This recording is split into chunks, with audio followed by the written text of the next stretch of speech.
Page number 6, topic number 14.9, question number 1 आपकी screen पे आ रहा है। एक एक करके मैं सारे करूंगा आपके साथ, फिर मेरे करने के बाद आप करना। पहले आप देखिए, हर टाइप का क्वेश्चन पहले मैं करूंगा। फर्स्ट का फर्स्ट पार्ट कह रहा है, which of the following functions of time represent periodic and non periodic motion and give the period of each if they are periodic. Okay, पहला फंक्शन बोला sine omega T plus cos omega T. बताओ periodic है कि नहीं? दोनों trigonometric है, trigonometric periodic होते हैं। यस पीरियोडिक है, यस पीरियोडिक है। एंड टाइम पीरियड कितना होगा इसका? टाइम पीरियड होगा 2 पाई बाय ओमेगा। ये कैसे निकला? ओमेगा क्या होता है? 2 पाई बाय टी। इसकी फ्रीक्वेंसी कितनी है? ओमेगा। इसकी फ्रीक्वेंसी, एंगुलर फ्रीक्वेंसी, ये होता है 2 पाई बाय टाइम पीरियड। इसमें एंगुलर फ्रीक्वेंसी कितनी है? दोनों की ओमेगा है, 2 pi by time period. So time period कितना हुआ? 2 pi by angular frequency, angular frequency omega है तो 2 pi by omega. First part clear. Second part पे आ जाते हैं। Sine omega T plus cos omega t, cos 2 omega t है, cos 2 omega t sine 4 omega T. Yes periodic, सारे trigonometric हैं। और टाइम पीरियड कितना होगा? क्या बताया था मैंने? जब मल्टीपल हो नॉन हार्मोनिक होता है। अब इसमें अगर एसएचएम पूछा होता तो पहला एसएचएम था या हार्मोनिक था, सेकंड हार्मोनिक नहीं है, नॉन हार्मोनिक है, पर टाइम पीरियड होगा क्योंकि पीरियोडिक है। टाइम पीरियड कैसे निकलेगा? एलसीएम ऑफ द जितने भी कॉन्स्टिट्यूएंट्स हैं उनके टाइम पीरियड। इसका टाइम पीरियड कितना है? 2 पाई बाय ओमेगा। इसका टाइम पीरियड कितना है? 2 पाई बाय 2 ओमेगा, मतलब पाई बाय ओमेगा। इसका टाइम पीरियड कितना है? 2 पाई बाय 4 ओमेगा, मतलब पाई बाय 2 ओमेगा। इन तीनों का LCM, least common multiple T1 हो गया, तो टाइम पीरियड हो गया 2 pi by omega. Multiple, least common multiple तीनों का कितना हो गया? 2 पाई बाय ओमेगा। देखो, एक x है, एक x है, दूसरा x/2 है, तीसरा x/4 है। x/2 x/4 का मल्टीपल, कॉमन मल्टीपल कौन सा हुआ? x। या उल्टा सोचो, जो T3 था उसको x सोच लो, तो T2 कितना हुआ? 2x। और T1 कितना हुआ? 4x। 4x, 2x और x, इनका एलसीएम क्या होगा? 4x होगा ना, मतलब पहला वाला 2 पाई बाय ओमेगा। समझ में आया? सो ये आपके पास हो गया second part. Third part exponential है। एक्सपोनेंशियल का ग्राफ कैसा बनता है? नेगेटिव में, तो कम हो जाएगा, नॉन पीरियोडिक। और फोर्थ पार्ट लॉगरिथमिक, लॉग में वैल्यू बढ़ती है, एंगल बढ़ता है, नॉन पीरियोडिक। ठीक है जी। आ जाते हैं सेकंड क्वेश्चन पे। सेकंड क्वेश्चन आपकी स्क्रीन पे आ रहा है। पहले आप एक बार दिमाग लगा लीजिए, अटेम्प्ट कीजिए, बिल्कुल ऐसा है जैसा अभी मैंने किया। अगर दिमाग लगा लिया तो देखिए, कह रहा है which of the following represent simple harmonic and periodic but not simple harmonic. तो पहला sine omega T minus cos omega T, दोनों ट्रिग्नोमेट्रिक, दोनों की फ्रीक्वेंसी सेम, ये एसएचएम रिप्रेजेंट कर रहा है। Time period 2 pi by omega, दोनों का omega same. Second part sine square omega T. Oh single sine cos नहीं है, मल्टीपल है, स्क्वायर है। ओके, स्क्वायर है तो क्या लिख सकते हो? साइन स्क्वायर थीटा की आइडेंटिटी होती है 1 माइनस कॉस 2 थीटा बाई 2। लिख सकता हूं, लिख सकता हूं। So it's a periodic but not SHM. दो है ना, दो टर्म्स हैं, दो टर्म्स हैं, दोनों ट्रिग्नोमेट्रिक होती तो ये और दोनों का फ्रीक्वेंसी सेम होता तो एसएचएम होता। ठीक है, पीरियोडिक है बट एसएचएम नहीं है। इसका टाइम पीरियड कितना हो गया? 2 pi by angular frequency 2 omega, मतलब पाई बाय ओमेगा। अगली बात समझ। आ जाते हैं थर्ड क्वेश्चन पे। आसान है, आप अटेम्प्ट दिमाग लगा लीजिए पहले। अगर दिमाग लगा चुके हैं तो जरा ध्यान दीजिए। आपको बोल रहा है a simple harmonic motion is represented by yt is equal to 10 sine 20t plus 0.5। General equation से कंपेयर कर दो सारी इंडिविजुअल वैल्यूज के लिए। जनरल इक्वेशन क्या होती है? A sine omega T plus minus pi phi naught. आपको निकालना क्या है? सब कुछ निकालना है। तो कंपेयर करो, कंपेयरिंग करो। एम्पलीट्यूड कितना हुआ? 10 यूनिट्स। आगे मीटर में बोला है क्वेश्चन में, सब कुछ मीटर में। So amplitude 10 metre, angular frequency 20, frequency है तो एंगुलर है तो radiance per second, angular frequency हुआ 20 radiance per second, initial phase हुआ 0.5। और क्या क्या निकालना है आपको बोला? Amplitude, angular frequency, frequency. Okay, omega होता है 2 पाई इंटू फ्रीक्वेंसी, तो फ्रीक्वेंसी हो गया 10 बाय पाई हर्ट्ज, फ्रीक्वेंसी निकल गया। और बोला जी टाइम पीरियड, टाइम पीरियड उल्टा होता है फ्रीक्वेंसी का, पाई बाय 10 सेकेंड्स। और बोला इनिशियल फेज खत्म, इनिशियल फेज हम ऑलरेडी निकाल चुके हैं। ठीक है, समझ में आ गया? ये था नंबर 3। आ जाते हैं 4th पे। आप दिमाग लगाइए पहले, वैसा ही है जैसा अभी किया। अगर अटेम्प्ट हो चुका है तो देखिए। A simple harmonic motion of a particle is given by the equation y is equal to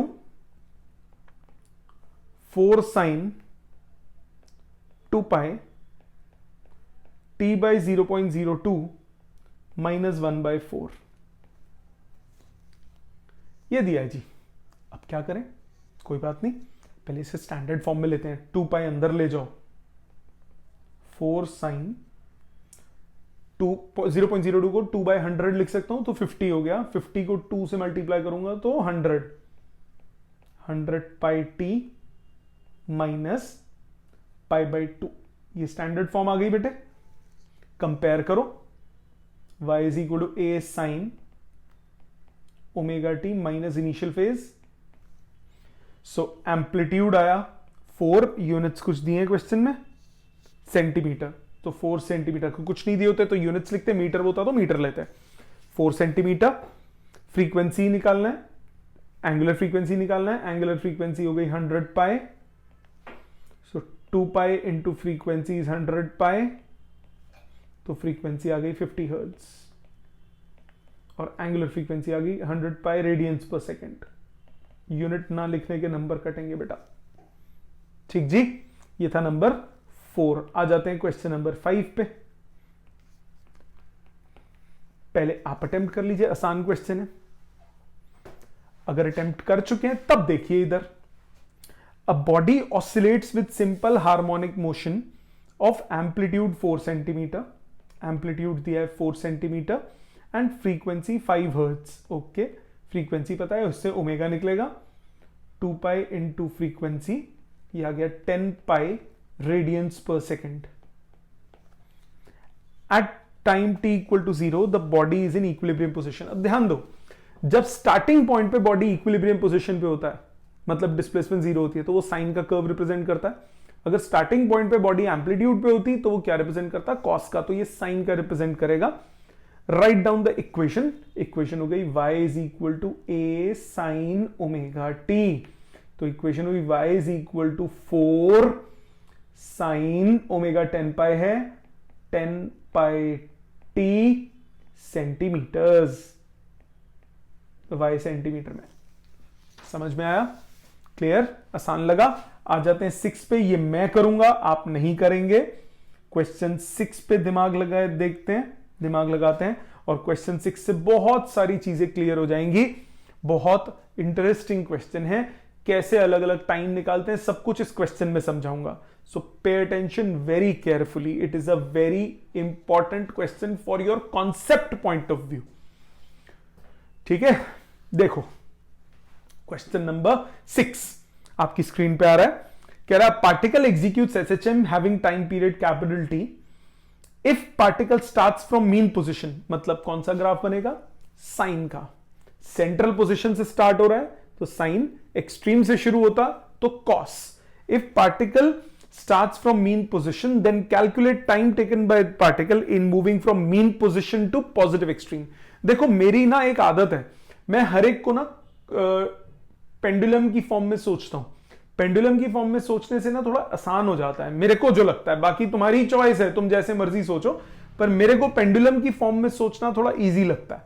so a particle executes SHM, time period दिया हुआ है, it starts from mean position, मतलब साइन का फॉर्म बनेगा, then calculate time period, time taken, first part second part, okay. It's equation of displacement is of the form y is equal to a sin omega t, इस form में होगी, ठीक है। अब जरा फर्स्ट पार्ट पे आते हैं। फर्स्ट पार्ट में आपको बोल रहा है find the time taken mean to positive extreme. जरा ध्यान दीजिए, ये मीन पोजीशन होता है, ये पॉजिटिव एक्सट्रीम होता है, ये टाइम निकालना है, यही निकालना है ना, ध्यान से देखना। हमें यानी वो टाइम निकालना है, we have to calculate time जब उसकी डिस्प्लेसमेंट एम्पलीट्यूड के बराबर हो। ये दिमाग में आ गया तो आधा क्वेश्चन सॉल्व हो गया। मुझे क्या निकालना है, जीरो से स्टार्ट होके एक्सट्रीम तक पहुंचा, तो मुझे वो टाइम निकालना है जब वो एक्सट्रीम पे पहुंचेगा, मतलब जब उसकी डिस्प्लेसमेंट किसके इक्वल होगी, एम्पलीट्यूड के इक्वल होगी। So I have to calculate time at which displacement is equal to amplitude, right. I have to calculate time at which displacement is equal to amplitude. So I need to calculate t when y is equal to a, okay. y is equal to a sin omega t, y को डाल दो a is equal to a sin omega t, a से a gets cancelled, sin omega t becomes equal to 1, sin theta 1 कब होता है, sin theta 1 होता है पाई by 2 पे, तो ओमेगा t हो गया पाई बाई 2, ओमेगा हुआ 2 पाई बाई कैपिटल T, काटो पीटो, t की वैल्यू आ गई t बाई 4। फर्स्ट पार्ट का आंसर आ गया, क्लियर है। कितना टाइम लगेगा उसे जीरो से मैक्सिमम तक पहुंचने में, टी बाई 4। आप कहोगे सर ये तो हमें पहले से ही पता था, ये टाइम जीरो से टी बाई 4 होता है, बिल्कुल होता है। न्यूमेरिकल में लिख के दिखाओगे कि नहीं, एमसीक्यू हो तो सीधा टिक्का मारो, कोई दिक्कत ही नहीं है। समझ में आई बात, ओके। सेकेंड पार्ट पे चलते हैं। Second part, mean position to negative extreme, मतलब यहां से इधर पहुंचने का time, mean to negative extreme. अब इसमें यह नहीं बोला कि स्टार्टिंग, अब स्टार्टिंग से लेकर नेगेटिव एक्सट्रीम तक का निकालना है, ये पूरा टाइम, ये वाला टाइम, जीरो से पहुंचा ये टाइम, दिस कायदे से क्या होना चाहिए, 3t/4 आंसर होना चाहिए ना, होना चाहिए ना। जीरो से मैक्सिमम t/4, t/2, 3t/4, यही होता है, वही निकलेगा अपने आप। मतलब हमें टाइम निकालना है जब डिस्प्लेसमेंट कितना हो, नेगेटिव ऑफ एम्पलीट्यूड, पुट करो, y is equal to a sin omega t में पुट करो, minus a is equal to a sin omega t, minus में a कट गया, sin ओमेगा t हुआ -1। sin थीटा नेगेटिव कब होता है, sin theta negative कब होता है, जब थीटा कितना हो, 3π/2, सो ओमेगा t हो गया 3π/2, सो 2π/t इंटू t हो गया 3π/2, काटा पीटा करो, सिंप्लीफाई करो, आपके पास स्मॉल t आ जाएगा 3t/4। समझ में आ गया। थर्ड पार्ट पे चलते हैं। थर्ड पार्ट में क्या बोला, सी पार्ट था, mean position to a point where displacement is half the amplitude. अब ये तो बोला ही नहीं पॉजिटिव हाफ या नेगेटिव हाफ, तो गड़बड़ हो गई। 4 ऐसे पॉइंट हो सकते हैं, देखो पहले ग्राफिकली सोचो ऐसे 4 पॉइंट क्यों होंगे। मैंने बोला displacement half the amplitude, positive भी हो सकता है, डिस्प्लेसमेंट नेगेटिव भी हो सकता है, ये तो नहीं बोला displacement is plus of half. So amplitude यहां पे, एम्पलीट्यूड का आधा, एम्पलीट्यूड का आधा डिस्प्लेसमेंट, 2 पॉइंट्स ये होंगे, 2 पॉइंट्स यहां होंगे, 4 पॉइंट्स होंगे, ठीक है। सो 4 टाइम आएंगे। जीरो से मैक्सिमम वाला कौन सा होता है, फर्स्ट क्वाड्रेंट, मैक्सिमम से जीरो वाला सेकंड क्वाड्रेंट, जीरो से नेगेटिव मैक्सिमम वाला थर्ड क्वाड्रेंट, फिर फोर्थ क्वाड्रेंट, हाँ कि ना? मतलब हमें वो टाइम निकालना है जब डिस्प्लेसमेंट प्लस माइनस हाफ हो एम्पलीट्यूड का। पुट करो, plus minus half of amplitude is a sine omega t, मतलब sine omega T plus minus half होगा। सो दो पार्ट्स बने, या तो साइन ओमेगा टी हाफ होगा या sign omega T minus half होगा। प्लस हाफ के भी दो ऑप्शन बने। कौन से दो ऑप्शन? फर्स्ट क्वाड्रेंट और सेकंड क्वाड्रेंट वाला। निकालेंगे कैसे, अब ध्यान देना, और क्या रिप्रेजेंट करेगा वो भी ध्यान देना, वो भी बताऊंगा। Sign omega t, sign omega T plus half. अगर फर्स्ट क्वाड्रेंट में देखना है, साइन ओमेगा टी हाफ कब होता है? Pi by sine 30 pi by 6। First quadrant में होगा तो ओमेगा टी हो गया पाई बाय 6। सेकेंड क्वाड्रेंट में होगा तो ओमेगा टी हो गया pi minus pi by 6, 5 pi by 6। यहां आपकी ट्रिग्नोमेट्री काम आएगी। फर्स्ट क्वाड्रेंट का एंगल थीटा, सेकंड का पाई माइनस थीटा, थर्ड का पाई प्लस थीटा, फोर्थ का 2 pi minus theta. Principal general solution में करते थे ये, प्रिंसिपल सॉल्यूशन निकालने के लिए वही कॉन्सेप्ट यूज होगा। फर्स्ट के लिए थीटा, सेकंड के लिए पाई माइनस थीटा, थर्ड के लिए पाई प्लस थीटा, फोर्थ के लिए 2 पाई माइनस थीटा। अब देखो फर्स्ट में जाना था सीधा पाई बाय 6 लिखा मैंने, सेकंड में जाना है pi minus pi by 6 which is 5 pi by 6। अच्छा इधर भी साथ साथ ही लिख लेता हूं, थर्ड और फोर्थ क्वाड्रेंट में। जब थर्ड क्वाड्रेंट में जाना है तब ओमेगा टी कितना होगा? ये हो गया माइनस साइन पाई बाय 6। तो थर्ड में जाना है तो पाई प्लस पाई बाय 6 मतलब 7 पाई बाय 6, और फोर्थ में जाना है तो 2 पाई माइनस पाई बाय 6 मतलब 11 पाई बाय 6। इतनी ट्रिग्नोमेट्री याद है ना? ये ट्रिग्नोमेट्री यूज होगी। इसमें क्या चीज क्या रिप्रेजेंट कर रही है, अभी उस पर भी आ रहा हूं, टेंशन नहीं, जल्दी नहीं। ओमेगा टी पाई बाय 6 का मतलब 2 pi by capital T into t pi by 6, pi pi cut गया, टाइम आ गया टी बाय 12। इधर से टाइम आ जाएगा 5t बाय 12,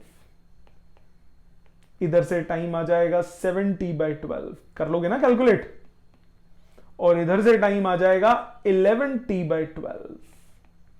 ये रिप्रेजेंट क्या कर रहा है, अब उस पे देखो। ये मीन पोजीशन है पेंडुलम की, ये दो एक्सट्रीम्स हैं, मैं इनको नाम दे देता हूं।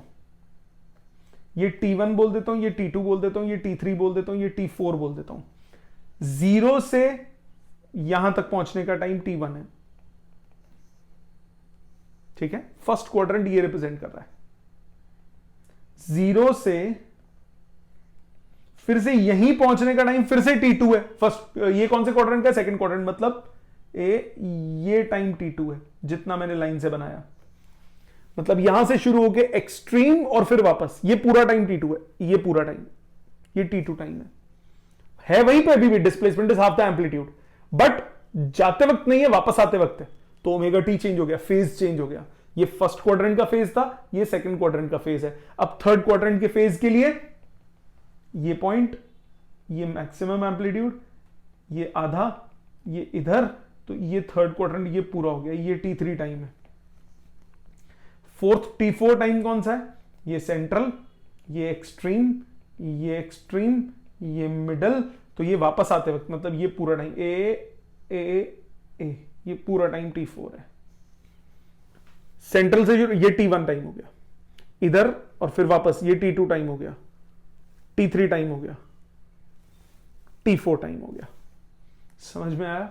तो 4 क्वाड्रेंट्स के टाइम ऐसे निकालते हैं, आगे भी काम आएगा ये अभी, ठीक है। चाहो तो इस न्यूमेरिकल को रिवाइंड करके दोबारा देखो और देखो मैंने क्या क्या चीज बोली है, क्योंकि ये पहली बारी में तुम अगर लिख के साथ साथ नहीं करोगे, रोक रोक के वीडियो को साथ में हर पार्ट नहीं करोगे तो नहीं आएगा। लिख लिख के साथ साथ रिवाइंड करो। एक पार्ट जो मैंने किया उसको अपने हाथ से लिखो, फिर सेकंड पार्ट किया उसको अपने हाथ से लिखो, अगले को खुद कोशिश करो। जब तक आप अपने हाथ से साथ साथ वीडियो के नहीं करोगे सब नो यूज, ठीक। आ जाते हैं अगले पार्ट पे, अभी पार्ट्स खत्म नहीं हुए थे, ये था थर्ड पार्ट। अब आ जाते हैं फोर्थ पार्ट पे। फोर्थ पार्ट क्या कह रहा है? Extreme position to a position where displacement is half the amplitude. ये क्या बात हुई भाई? स्टार्ट तो वो मीन से हुआ था, हमें ये टाइम निकालना है, ये वाला, हाँ कि ना? स्टार्ट तो वो मीन से हुआ था, तो अब क्या करो, जीरो से मीन तक का टाइम निकाल लो, एक्सट्रीम तक का, जीरो से एक्सट्रीम, जो कि मैंने फर्स्ट पार्ट में निकाला था, इसका आंसर आया था T/4। फिर जीरो से सेकेंड क्वाड्रेंट हाफ डिस्प्लेसमेंट वाला पॉइंट, मतलब ये वाला, मतलब ये पूरा टाइम ये निकाल लो, मतलब ये वाला टाइम T2 जो हमने थर्ड पार्ट में T2 निकाला। सेम स्टेप्स यूज होंगे। आप क्या करोगे, कर देता हूं, y is equal to a sin omega t लिखोगे, y हो गया half of amplitude is equal to a sin omega t, a से a कट गया, बच्चे क्या करते हैं सीधा π/6 लिख देते हैं। नहीं, आपको वापस आते वक्त वाला चाहिए, क्योंकि आपको क्या निकालना है, एक्सट्रीम से यहां तक का टाइम, ये टाइम, तो ये वाला कौन सा होता है, सेकंड क्वाड्रेंट। तो आप जीरो से ये टाइम निकालो, जीरो से ये टाइम निकालो, और जीरो से एक्सट्रीम का माइनस कर दो, बीच का टाइम आ जाएगा कि नहीं आ जाएगा। सो जीरो से एक्सट्रीम हमने फर्स्ट पार्ट में निकाल लिया था, जीरो से ये वाला टाइम सेकंड क्वाड्रेंट का है, तो एंगल यूज होगा π - π/6, 5π/6 ओमेगा 2π/t इंटू टी। तो ये टाइम कितना आया था T/12, 5T/12, जो कि हमने यहां सेकंड पार्ट में निकाला था। तो रिक्वायर्ड टाइम कितना हो गया, 5T/12 में से T/4 माइनस कर दोगे, सो ये आ गया 2T/12 T/6। समझ में आई बात। अगला fifth part, positive extremity to negative extremity. Oh my God, कोई बात नहीं, positive extremity to negative extremity. ये टाइम निकाला था हमने सेकंड पार्ट में, और ये टाइम निकाला था फर्स्ट पार्ट में। जीरो से पॉजिटिव एक्सट्रीम निकाला था, जीरो से पॉजिटिव एक्सट्रीम फर्स्ट पार्ट में निकाला था, इसका आंसर आया था T/4। जीरो से नेगेटिव एक्सट्रीम का निकाला था सेकंड पार्ट में, इसका आंसर आया था 3T/4। So positive to negative extreme का कितना हो जाएगा, दोनों को सब्ट्रैक्ट कर दूंगा, 3T/4 में से T/4 सब्ट्रैक्ट कर दो, आंसर आ गया T/2। समझ में आई बात। तो ये सारा खेल है इसका, कौन सा कहां पे है, ये एग्जैक्ट पिक्चर आपके दिमाग में क्लियर होनी चाहिए कि कौन सा क्वाड्रेंट क्या रिप्रेजेंट करता है, कभी गलती नहीं होगी। साइन के लिए कैसे चलता है, first quadrant, second quadrant, third quadrant, fourth quadrant. दोबारा, first, second, third, fourth. Cos अगर होता first, second, third, fourth.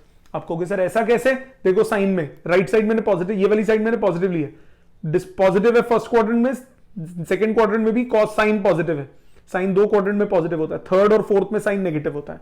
Cos first में पॉजिटिव है, सेकंड में नेगेटिव, थर्ड में नेगेटिव, फोर्थ में फिर से पॉजिटिव। आया ट्रिग्नोमेट्री पूरी यूज।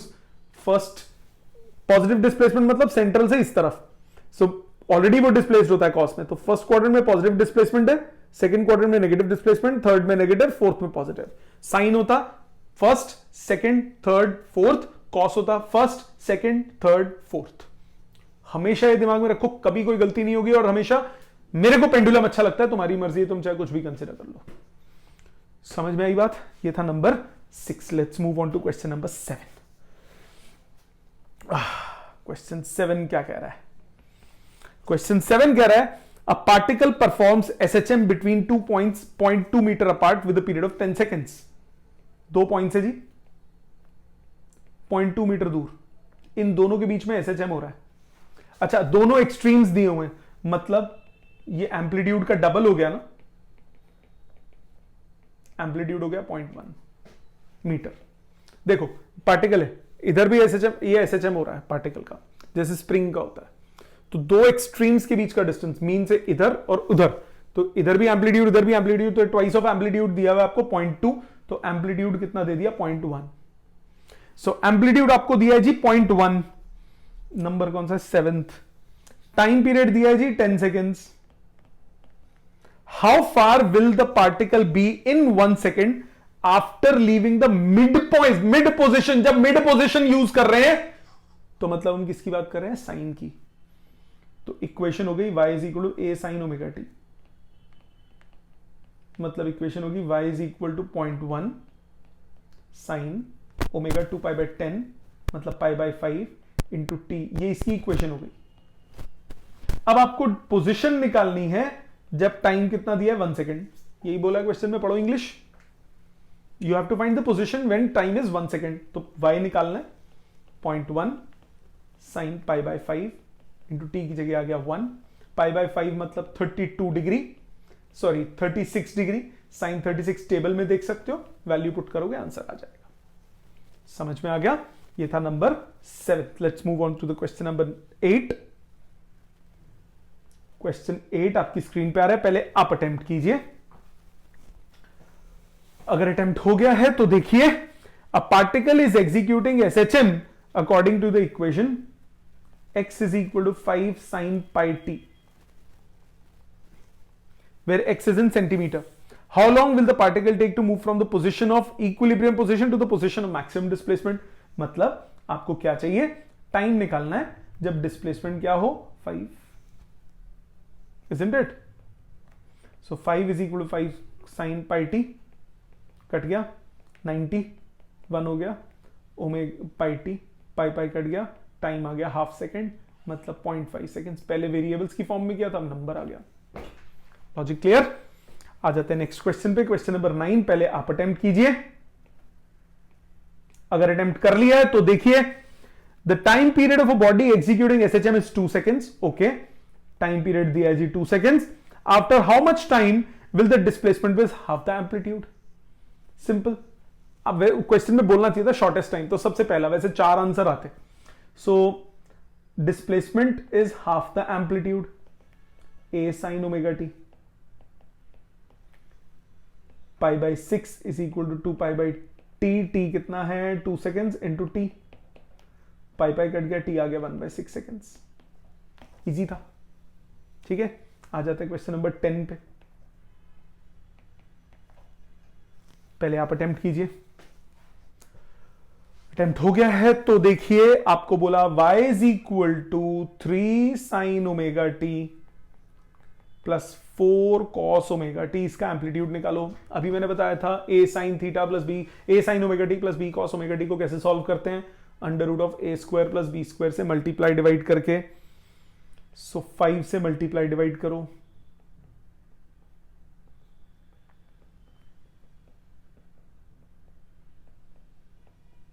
लिख सकते हैं। So let 3/5 is cos 5 and 4/5 अपने आप बन गया sin 5। तो आपके पास आया है ये 5 sin ओमेगा टी प्लस 5। तो इसका ये एम्पलीट्यूड हो गया, तो इसका एम्पलीट्यूड का आंसर आया 5। आगे क्या यूनिट्स कुछ बोला है? कुछ नहीं बोला, तो 5 यूनिट्स। ठीक है जी, ये था नंबर 10। आ जाते हैं क्वेश्चन 11 पे। पहले आप अटेम्प्ट कर लीजिए क्वेश्चन 11। अगर अटेम्प्ट कर लिया है तो देखिए, ट्रिगोनोमेट्री पे बेस्ड है। आपको डिस्प्लेसमेंट बोला है 4 cos square half t sine 100t। कहता है अलग अलग कॉन्स्टिट्यूएंट्स निकालो क्या होंगे। ओके, स्क्वायर हटाते हैं। 2 cos स्क्वायर थीटा की आइडेंटिटी क्या होती है? 1 प्लस cos 2 थीटा, एक 2 बच गया, 1 प्लस cos 2 थीटा मतलब t इंटू साइन 100t। इतनी ट्रिग्नोमेट्री आती है ना, ब्रैकेट ओपन करो, 2 sine 100t plus 2 sine 100t cos t। आगे वाले में 2 साइन ए cos b लगाओ। 2 साइन ए cos b क्या होता है? Sine a plus b plus sine a minus b. तो ये आ गया 2 sine 100t sine a plus b sine 101t plus sine a minus b sine 90 मतलब वेरियस कॉन्स्टिट्यूएंट्स कितने आ गए? 2 sine 100t sine 101t sine 90 it is periodic but it is not harmonic. ठीक है, आ जाते हैं क्वेश्चन नंबर 12 पे। आपकी स्क्रीन पे आ रहा है, आपसे होगा नहीं, मैं करता हूं। पहले फर्स्ट पार्ट करूंगा, फिर सेकंड पार्ट करना। फर्स्ट पार्ट कह रहा है figure depicts 2 circular motions. Okay, the radius circle पर सब कुछ आपको क्वेश्चन में गिवन है। ओके, थोड़ा क्लैरिटी नहीं है बट कोई बात नहीं, मैं बना देता हूं दोबारा डायग्राम। एक सर्कल पहले दिया ये वाला, इस सर्कल में क्या क्या चीजें हैं वो मैं मार्क कर देता हूं. This is y axis. Question diagram clear नहीं है थोड़ा. वाई और एक्स एक्सिस रिप्रेजेंट कर दी. This is position at t equal to 0. ये पोजिशन है टाइम 0 पे, ऐसे मूव कर रहा है. ये एंगल 45 डिग्री दिया है. एम्पलीट्यूड a बोला है लेने को. टाइम पीरियड 4 सेकेंड्स दिया है. मतलब ओमेगा कितना हो गया 2π/4 माने π/2 रेडियंस पर सेकेंड. पहले मैं करूंगा, एक सेकेंड पार्ट आपसे करूंगा, डायग्राम दोबारा बना दूंगा, उसका क्लियर बना दूंगा. सो ये आपको दिया हुआ है. आपको बोला obtain the SHM equations of x projection. Y projection नहीं निकालना, एक्स प्रोजेक्शन निकालना है.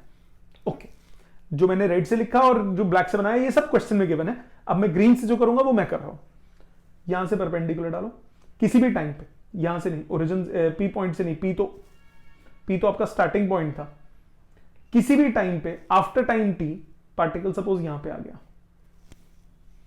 तो ये ए यहां पहुंच गया, तो ये एंगल हो गया ओमेगा टी.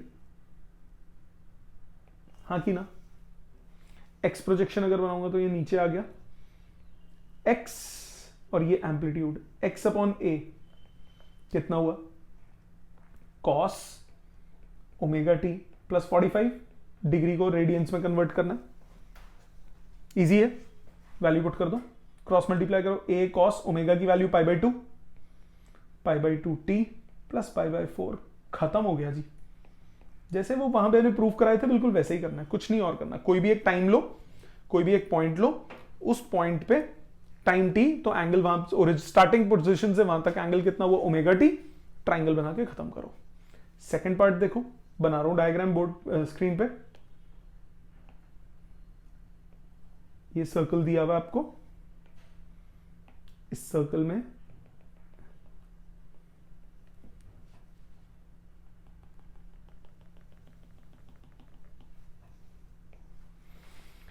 वैल्यूज दिए बेटा. Time period 30. This is the position at t equal to 0 और एम्पलीट्यूड दिया है b. पहले आप दिमाग लगा लो इस पे. वीडियो पॉज करो, आप दिमाग लगाओ. अगर दिमाग लगा चुके हो तो देखना. टाइम पीरियड पता है तो ओमेगा कितना हो गया 2π/30 माने π/15 रेडियंस पर सेकेंड. निकालना एक्स प्रोजेक्शन. ये टी टाइम के बाद सपोज मैं यहां पे आ गया, तो ये एंगल हुआ ओमेगा टी. मानते हो बेटा.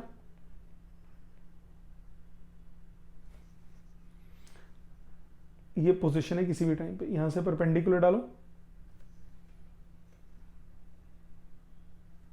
ये ओमेगा टी तो ये ओमेगा टी. ये एक्स प्रोजेक्शन. लगाओ फॉर्मूला. इसको एक्स लोगे, नेगेटिव एक्स एक्सेस है, minus x upon hypotenuse b. ये हो गया माइनस एक्स परपेंडिकुलर है, तो वो हो गया साइन ओमेगा टी. ठीक है, समझ में आ गया.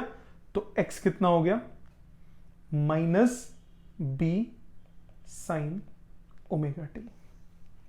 साइन थीटा को कॉस 90 माइनस थीटा लिख सकते हो. यहां पे भी छोड़ सकते हो, cos 90 minus omega T. Minus अंदर ले जाओ, b cos omega T minus π/2. ये भी आंसर हो सकता है. ओमेगा की वैल्यू डालो, p कॉस π/15 टी माइनस π/2. आपकी चॉइस है, आप यहां पे भी छोड़ सकते थे, पर जनरली बाहर माइनस नहीं छोड़ते. ठीक है, तो माइनस अंदर ले जाना पड़ेगा. अब माइनस ओमेगा टी भी नहीं रखते, ओमेगा टी भी पॉजिटिव रखना होता है, तो इसीलिए हमने पहले कॉस में चेंज किया और फिर माइनस अंदर लेके गए. तो ये फॉर्म आपके पास बन गई इसके एसएच एक्स प्रोजेक्शन की. सो एक्स प्रोजेक्शन अगर इस साइड है तो माइनस लोगी, क्योंकि देखो सिंपल बात है, मैं अगर सीधा this length upon this length कर देता तो आंसर गलत होता, क्योंकि उसको वैल्यू बाय ट्राइंगल हमने बना लिया ना. तो पॉजिटिव लेंथ चाहिए होंगी, तो ऑलरेडी नेगेटिव है, माइनस लगाने से वो वैल्यू वाइज पॉजिटिव बन जाएगा. सो अगर राइट साइड पे प्रोजेक्शन लेनी होती है तो वो प्लस एक्स लेते हैं, लेफ्ट साइड पे लेनी होती है तो माइनस एक्स। इसी तरह अगर कभी बाई चांस वाई प्रोजेक्शन लेनी हो, ऊपर की तरफ वाई प्रोजेक्शन लोगे तो प्लस वाई, नीचे की तरफ वाई प्रोजेक्शन लोगे तो माइनस वाई। इसी क्वेश्चन में नहीं गिवन, इसी क्वेश्चन में सपोज वाई प्रोजेक्शन भी बोला होता, सपोज बोला होता, तो ये बन जाता y by a is sine omega T plus pi by 2, खत्म हो गया। क्रॉस मल्टीप्लाई करके इसमें बोला होता तो ये y बाय बी इज, इसमें बेस होता कॉस ओमेगा टी, तो y हो जाता सीधा b कॉस ओमेगा टी। इसमें हम चेंज ही नहीं करते, समझ में आ गया? बाहर माइनस साइन नहीं है, हमें कोई मतलब ही नहीं है। क्लियर?